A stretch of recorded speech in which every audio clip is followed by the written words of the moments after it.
saddexdii dhardhaar buu ka degay dherigii sarraaya in dhaweyd sambiil lama gelin meel sariibada ee ayguna saniintii ka waa suuqii hiliblaaya bisadahana sidaasaa ka sala siqaya kaymaha xildhibaan Axmed Nuur Kuruujo oo kamid ah mudanayaasha golaha wakiilada Soomaaliland oo kulan warbaahineed ku qabtay xarunta golaha wakiilada Soomaaliland ayaa ka hadlay sixir bararka maalmihii ugu dambeeyay ay la daala dhacayeen bulshada Soomaaliland waxaana uu xildhibaanku fariin u diray ganacsatada keena ganacsiga Soomaaliland inaga waxaad moodaa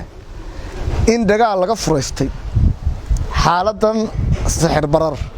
ee lagu sii laban laabmaysa lagu sii afar laabmaysa waxaan odhan lahaa xukuumadda maanta meel aseegataan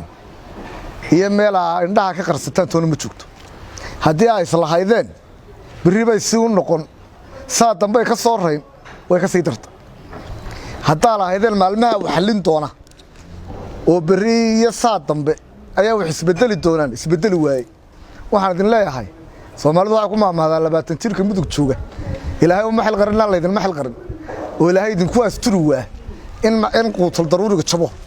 uu ka sii daraya fadhiga ka kaco siyaasaddiina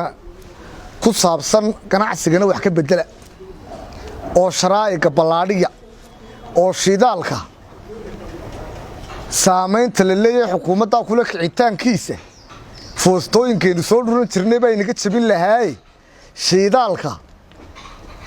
oo ta ka qaada shidaalka saamayn badan kula sixir bararka oo yaan la odhan shirkad kaliya oo si gaara wuxuu wada ama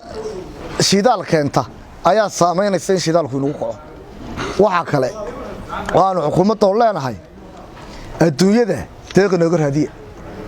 waxaynu ku jirnaa xilli dayr dabayaaqadeeda wadankana dayr lama hayo dayrti meeydiin goboladii oo dhan waa abaar 5 bilood oo jilaalina waynu ku soo socdaan sicir bararkeena halkaas u maraya haddii inagoo hooseen tabaabusheenu yahay jiilaalay noo soo galo xaaladdeenu sababay noqonaysa imika wadanka meel badan waxa ka socda biyadhaan litirkii batroolka ahaana wuxuu marayaa 7500 oo shilin $1 buu ku dhow yahay magaalooyinka waa biyeelaayihiin bood baa loogu dhaamiyaa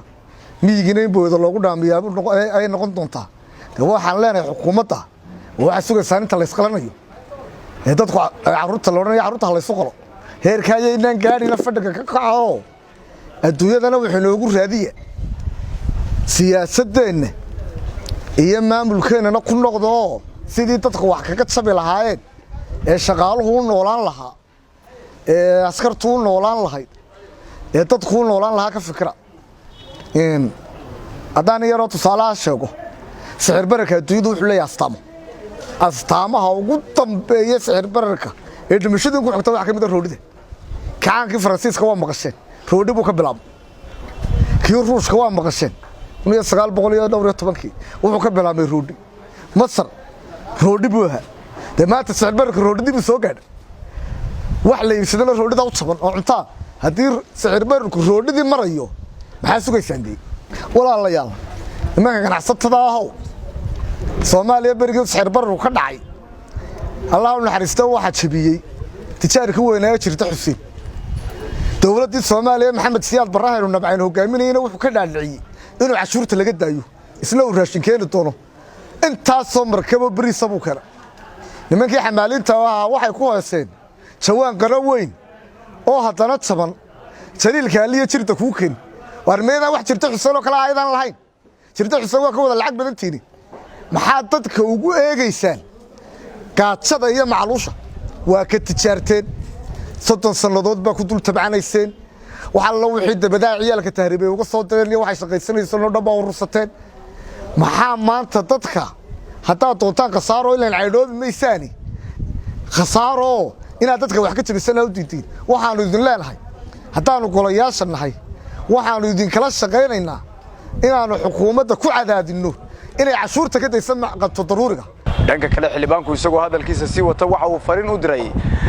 xukuumadda iyo sidoo kale madaxweynaha Soomaaliland waxaana uu sheegay inaanay iska indhatirin sixir bararka la daala dhacayaan bulshada reer Soomaaliland madaxweynaha waxaan leeyahay madaxweyne maanta wax badan ku oran maayo kelmadan baan ku oranaya waxay tahay mujaahid waxaad go'aansatay waqtiyada ka mid ah inaad dadka u dagaalanto oo aad u dhimato sida iyagu u noolaan lahaayeen ilaahay maanta wuxuu ku toojiyey in dadkii aad u soo halgantay aad madaxweyne u tahay dee madaxweyne ma waxaad doonaysaa inay taariikhda kuu gasho dadka doonaysa inaad u dhimataa inay gaajo kugu hoos dhintaan adigoo maanta noola madaxweyne waxaanu ku leenahay maanta codkaaga ugu shaqaynaya qalinkaaga ugu shaqaynaya awooddaadu way shaqaynaysaa waxaasna waa imtixaan ilaahay kugu eegayo adigoo awooduna inaad dadka wuxuun u qabato dadku kugu hoos dhimanin arrintaadu waa inay noqotaa inaad fahantaa sidii madaxweyne Jamaal Cabdinaasir uu yidhi markay wada hadleen madaxweynihii Ruushka ee uu wadanka Masar kacaan buu gaadhay iyo shuuciyad dadka mashuuciyad bay culayaan buu hadaan lacag helin dadku baqtaya madaxweyne dawladnimada iyo dastuurka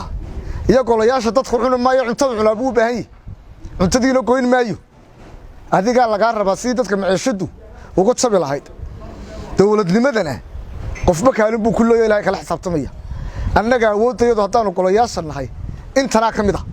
ku soo gaarsiini Allahumma ballaqtu wixii inta ka dambeeyay adiga la kala xisaabtamaya qolaha baarlamaankana waxaan leeyahay miisaaniyadii baa idin ku soo socota miisaaniyadda markaa galeysaan waa ina ku dartaan cashuuraha jabintooda waa ina ku dartaan suuqa ganacsiga xoreyntiisa waa ina hay'adaha ku shaqalada u yeedhaan waa inaan xildhibaano wasiirkiisa dabada gelin xisbina daba gelin ee shacabkiina soo doortay inuu shalay bariyeynay ee walaalayaal codeeya aynu noloshooda ka fikirnaa waa ogtihiino mushaarka yaraynu qaadano innaga iyo dadka sidoo yahay waa ka war haysan ninaan 200 qof maalintii saxaadin ma lihin innaga dadka cid walba uga xoogo gaalsan idinkuna hadda dadka maciishadiisa oo hadal weydaan ilaahay idin asturmaayo oo idin la xisaabtamaya maxamed ducaale cabdi iyo mahdi siyaad xarunta golaha wakiilada ee magaalada Hargeysa.